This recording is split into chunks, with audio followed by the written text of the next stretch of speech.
Sanibingelela-ke babukeli bakwaJabula Jule TV. Angibingelela ngempela sewuyena umuzi okwamthabela khona le muntu batube inkomo kayixosha inkomo zinye uphorish pheshanyalazi uphondona isigoda phansi kwentaba umachwetshana. Esiphinde sabuya ngempela-ke siyithimba lakwaJabula Jule TV lapho khona sithi jabula nawe ngalapho ngasekhaya.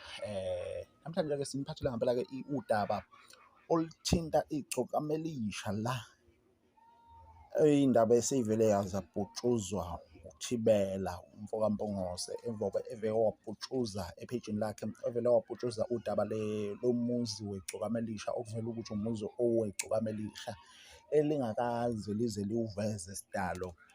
Lo muzi-ke ukhonjwa lapha Olundo lumaHlikihliki lapho khona kuthiwa lathenga isayithi lakha umuzi okuyisiphihli-ke somuzi futhi okubukeka kuwumuzi oseqophelweni eliphezulu kakhulu. Kuthiwa lokhu athenga isayithi ubesathandana noMakaMpumpu, lokhu waqala ukwakhiwa kusukela besathandana noMakaMpumpu, kodwa kubuka manje sekuze kwaphela iminyaka ngempela ungakaqedwa. Uthe mayewuphosta kuThibela kugcine sekuvela kwamaqiniso ukuthi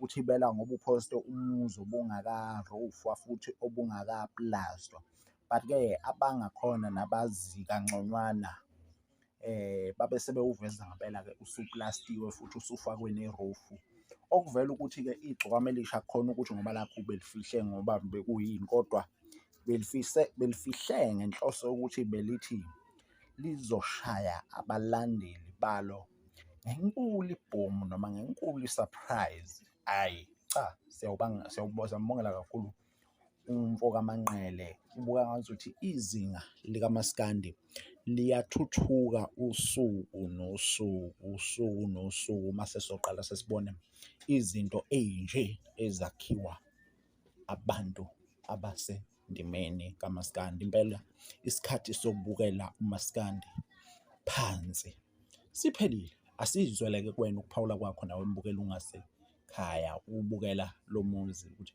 uthini ukuphawula kwakho ngalo muzi oseqophelweni eliphezulu ngalolu hlobo. Qopha umlando, insizwa kade uyazi.